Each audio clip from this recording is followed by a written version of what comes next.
today. My name is Carter, and I'll be guiding us through the webinar. On the other end of the line, I've got Mr. Ermie. So just some background information on him. Before joining the ExamSoft family, he served as the program coordinator for testing and evaluation in the Ohio State University Office of Medical Education. He also conducted research on improving student learning by measuring learning outcomes at the Ohio State University College of Medicine. Mr. Ermie now, as I said, is part of the ExamSoft family as our Director of Client Solutions. Before he came here, he published quite a bit of that research, and so if you ever would like to read some of what he published while still in academia, reach out to me at cmaddox@examsoft.com, and I'd be more than happy to forward any of that to you. First things first, let's do a little bit of housekeeping. Everybody should have on the right-hand side of their screen the GoToWebinar control panel. If you're on a Windows computer, it'll look a little bit different from what you see here. But if you have any questions, there should be a tab in that control panel that says questions. Just go ahead and type them in right there, and we'll be sure that they get addressed at the end of the webinar. Finally, I would like to just let everybody know that we have a third part in this sort of small webinar series that we're doing with Mr. Ermie. Coming up tomorrow, it'll also be at 3 p.m. Eastern, and it's about how to read and analyze the data that you get from assessments. If you want to register for it, or if you would like to send the registration link to any of your colleagues, go to learn.examsoft.com/webinar/life-behind-data. Without further ado, I'm going to hand this over to Mr. Ermie. Take it away. Thanks, Carter. And thank you, everybody, for taking some time out today.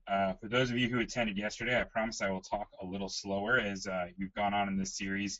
It's a 15-minute quick bite on some best practices, and today we're going to focus on writing an assessment, specifically some best practices for question writing tips. Now, before we dive into that topic, I should really acknowledge off the top that there are a lot of really strong views out there in education about this. And so not every single rule and tip I give today is 100% applicable all of the time, but there's some general best practices, some small things, some simple improvements you can make to your questions and to your assessments to help make them more valid, more reliable, improve their quality. Everybody has their own slightly different view on things, and so I'm just trying to present to you what I feel like are some best practices that will help you along the way. We're going to go through kind of where to start. You've got a blank slate. You've got to write some questions, and how do you get going with that process? Some peer review tips on how you can incorporate peer review into your question writing process in order to help get some outside influence, get some people taking a look at these questions for you and help you along the way so it's not just a solo effort. And then do's and don'ts for different tips and styles of question writing and some examples of good and bad questions. So where do you start?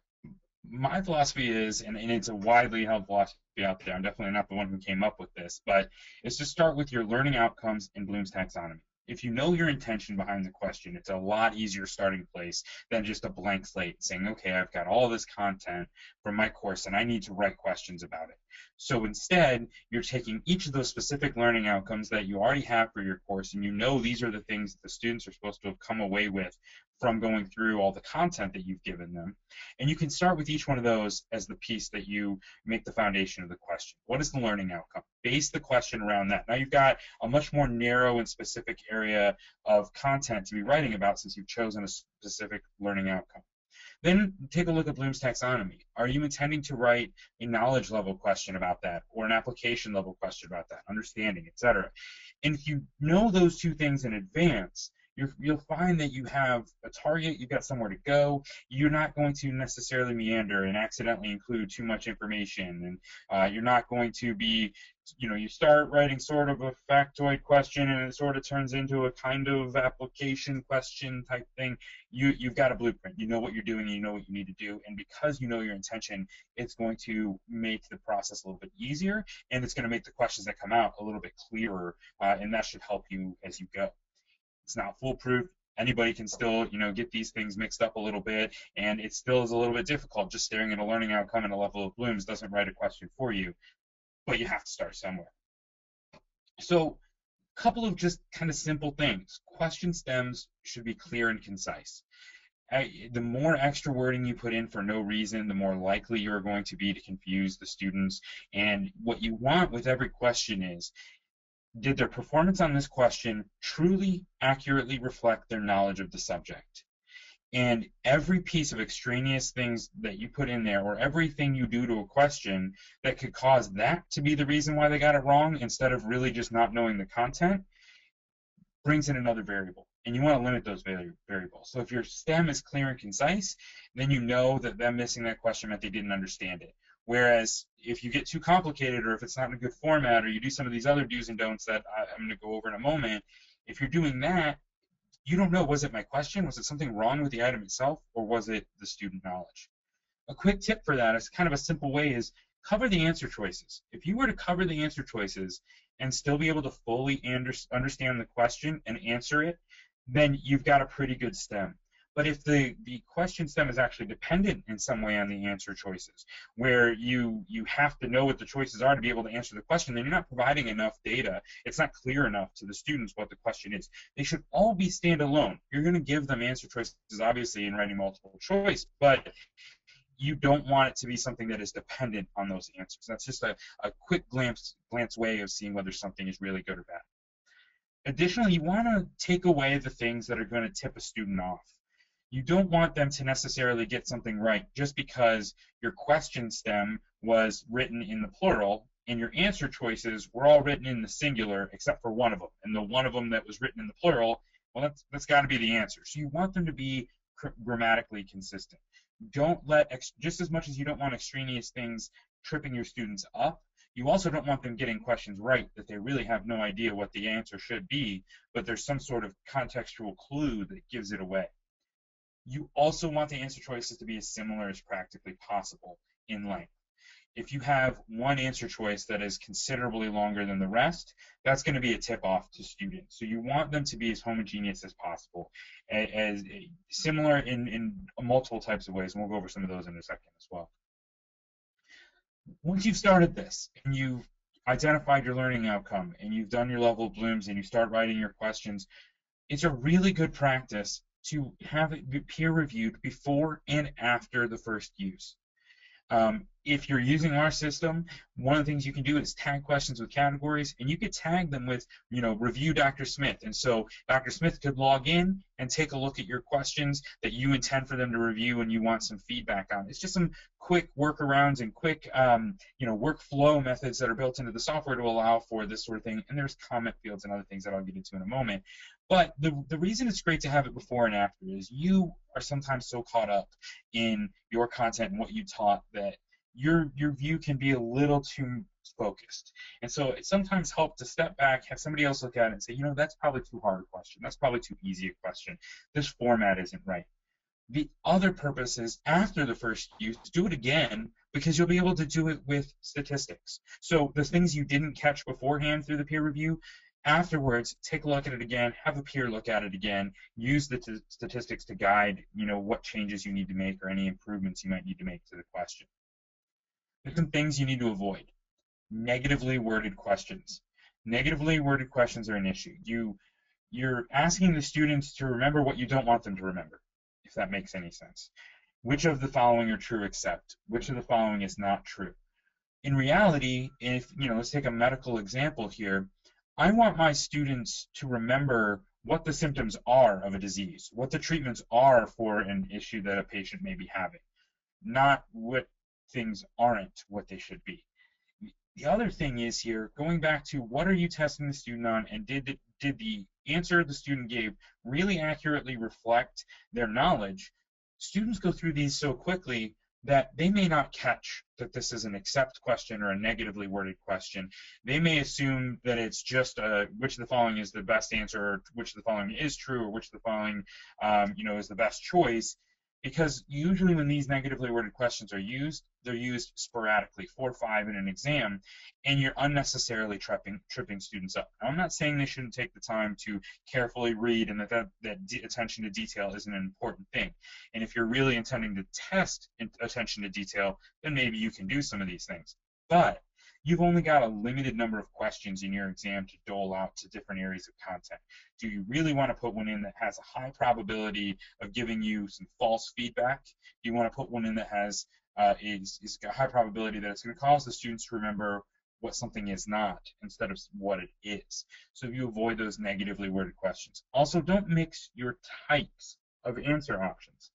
And what I mean by that is, if you've got a question and all the answer choices are treatments, don't do 2 drugs and 3 forms of surgery if it's clearly going to be a drug option or a pharmaceutical treatment for whatever's going on. If the surgeries and the drugs are really both equally viable and you're trying to get them to pick out some things, sure. Again, not all these rules are steadfast, but you want the same types, because what happens in a mixed type of answer option, the student doesn't have to necessarily know the right answer, but I might know it's definitely not a surgery. So now I'm down to 2 drugs, and I've got a 50-50 shot of guessing that correctly. Whereas if 5 drugs had been listed, I may have no idea, and so the question and the statistics you're going to get from it are going to more accurately reflect whether your students knew and understood that, and the assessment of the student is going to be more accurate. Also, try not to test too many concepts in one question. There are some exceptions to this, again, like everything else. But one of the things when you're putting together the questions, it should, 1, maybe 2 core concepts. If you start to get to too many, again, you don't know what concept the student missed. And if you don't know what concept the student missed, you really don't know what you're assessing. If there's 3 concepts in a question and I get it wrong, as a student, I don't know what I'm missing. Which one of the 3 concepts was it that tripped me up in this question? Now, with some advanced, higher-level Bloom's type of questions, sure, you might get into some of these, or there are some content areas that really do blend together in a way where there's a lot of concepts put together. And that's fine. But those questions are really, really difficult to write and really need some refinement, and you need to watch the stats over the years and make sure that it's a quality question that is performing well. But for the most part, you're going to want to try and keep those concepts limited. The other thing that you want to avoid, and as far as I was concerned, we banned these in our curriculum. I know a lot of other places have banned them in their curriculum as well. No all of the above, no none of the above, no A and C are correct, or B and D are correct, and those sorts of things. There's a lot of different flaws with them. A few of them off the top are, they don't appear that often in exams, so when they do, there's a much, much higher probability that they're the correct answer, so that tips people to what the correct answer might be. I, as a student, may not know all the other answer choices are actually true, but I don't need to in order to get it right. So if you really wanted me to know those 4 pieces of information about a disease, you're not testing that by making a 5th option of all of the above, because if I know the first one and I know the 3rd one are both steadfastly true, then it doesn't matter that I didn't actually take the time to learn and remember the B answer choice and the D answer choice. I know the right answer is all of the above, and I'm getting credit. And so I may be moving forward with a little bit of a knowledge gap there that you're not recognizing through the use of this question. Same thing with none of the above. There's limitations with those things. A and C and B and D are even more kind of tricky, and next thing you know, you're looking through and, okay, like, what was A, what was C, what was, it's not a concise, clear, consistent way to assess your students. So it's something that I would generally advise against. So let's take a look at some examples. This one came straight out of our test item review program, and one of the things that we took a look at here, the one on the right was the original question. There's 2 main problems. The correct answer, which is B, was considerably longer than the rest of the answers. And as you read through this question, your patient comes into your office with worsening symptoms. You know she has a disease which results in constitutive activation of a G protein that activates phospholipase C. Which treatment would be most effective for her? Well, B, much more wordy, much more clear, addresses the question in a much more kind of whole way because it's just more information there, stands out. The other thing is, if you look, they're not homogeneous answer choices. Surgical intervention at E, recommend nutritional supplements A. I could know nothing, and I'm gonna cross those off the list right off the top. I know those aren't the correct answer. And now as I'm looking through B, C, and D, B seems to kind of go to extra lengths to address every part of the question. It's clearly B. So after refinement, after we did some peer review and things, take a look at the left. They're more uniform in length. We've replaced the 2 answer choices that were unnecessarily different, with ones that are at least somewhat similar, so that all of them are the same. They all start with a drug, that, something, etc. One of the other things that the faculty do semi-frequently is the read my mind question, or the finish the definition question, where you have, glucogenesis is characterized by, and if you were to cover up those answer choices, an infinite number of things could be put at the end of that sentence. So what is important to my faculty member is now what's coming into my head. Which one of these things would really, would I say, characterizes glucogenesis? That's not what you want to do. And what's worse is to do that same sort of thing and throw in all of the above. So you want to get away from, completing the amount of information needed for the question with the answer choices, and you want that to all be in the question. You want it to be clear, you want it to be concise, and you want to have answer choices that follow a certain format. So with that, we've got one last thing here, and that's where do we fit in? We do some different things, and we provide some different things in our software that can help you with this process. Like I mentioned earlier, some workflow tools to enable peer and group review of questions. You can share questions with people inside of our software, inside your institution, to do that peer review. Tag the questions with categories, so that if I log in and I'm the review, I can just click on that category and see only the questions that I'm charged with reviewing at that time. Also, there's some things with, you can comment next to each answer choice. You can comment on questions overall, and it'll stamp it with the name of the person who made the comment, so that they know who it came from, and you can start a dialogue back and forth right there, where you say, hey, well, here's why I did this. Okay, I get that you're saying the way I did it isn't good. What if I tried it this way? Would that work?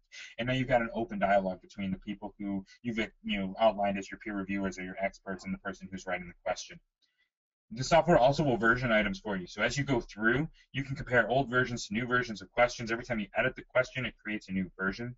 And you can get stats on all those versions. You can get stats on every single time the question was ever used in an exam. So a list of this question was used in exam 1, 3, 10, 52, whatever else, and how the question performed statistically on each of those, as well as how it performed across all of those exams, and then by version. So if you do make some edits, you do have a peer review process, you have a question that didn't perform very well statistically, you make some edits and you look the next year and you say, okay, version 2 performed with a 0.6 p-value and a point by serial of 0.3, and you take a look at the first version, you're like, yep, that did exactly what I wanted, because originally it was only 20% of the class getting right, so a 0.2 p-value and zero discrimination, 0 point by serial. You can see that the stats made the change you wanted them to make with the version, and if not, you can make another version and the system will continue to track that. So we tried to provide some things to you to help with this process, but again, this isn't everything. This isn't, the Bible of how to write questions or anything like that, but there's some small, easy tips, some things that even people who aren't experts at question writing could take a look at an assessment and tweak that could really provide you some great dividends in the end. So with that, we will stop here to make sure we stay within our 15 minutes. Any questions, feel free to submit those in the sidebar. They'll read them to me and I'll answer them for you right here. This recording is also going to be made available, and it'll get sent out to all of you and anybody who registered who didn't attend as well. So we thank you for coming. If you have any questions, feel free to toss those in the chat window. Yeah, hey Eric, the first one that we have is, can you repeat words in your distractors? It depends. Sometimes if there's a couple of really key words in the stem and you're only using them in the correct distractor, that can cue people to the correct answer. So you don't want to do that. Now, if it's something where all of your distractors can contain some of those words, and it's not going to be anything that makes one stand out among the rest, that's fine. You can go ahead and do it. It's really a case-by-case basis, but I know one of the things, on the medical side, there's a great manual that was put out on question writing by the National Board of Medical Examiners, and their manual definitely outlines, if you take a look at a question and there's 2 or 3 key terms, and they're only in one of the other answer choices, that can definitely tip the students to the correct answer. Very cool, thank you. And then this is the second and last question that we'll take for now, just to keep within our time limit. Do you have any tips for fill-in-the-blank questions?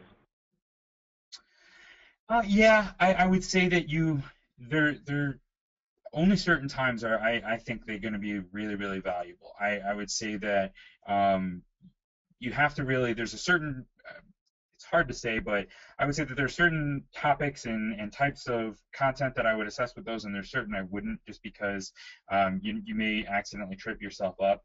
The other thing would be how you're grading those is going to be really important. So one of the things I recommend with grading fill-in-the-blank questions, unless you're an English teacher or something, you're not getting an accurate assessment of the student if you take off points just because they misspelled something or things along those lines. Obviously, spelling is an important thing, but if it's really supposed to be testing the student's knowledge of content and not their spelling abilities, a lot of the way that different softwares use fill in the blank, it's going to, if they misspell it, automatically make it wrong. Now, within our software, one of the things we enable you to do is if you've set up, what day of the week is today, blank, and it's, say, Wednesday, you could put a bunch of alternative answers, so Wednesday, WED, WEDS, whatever you want to do as acceptable answers, and then we'll show you all of the incorrect answers that were entered by your students with a number next to it. So maybe 32 of them type in WED period and you didn't accept that alternative, or maybe some of them put in just a W.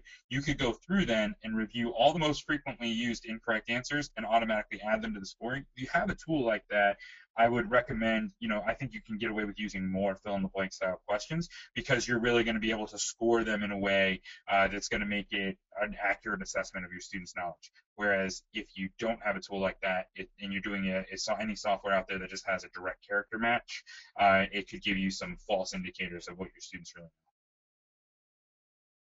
know. Very cool. Thank you, Eric. And thank you to all the attendees. Just once again, we will be sending out a recording of this webinar to any registrants. It'll go out by end of day Friday. Thank you, Eric. Let's sign off now.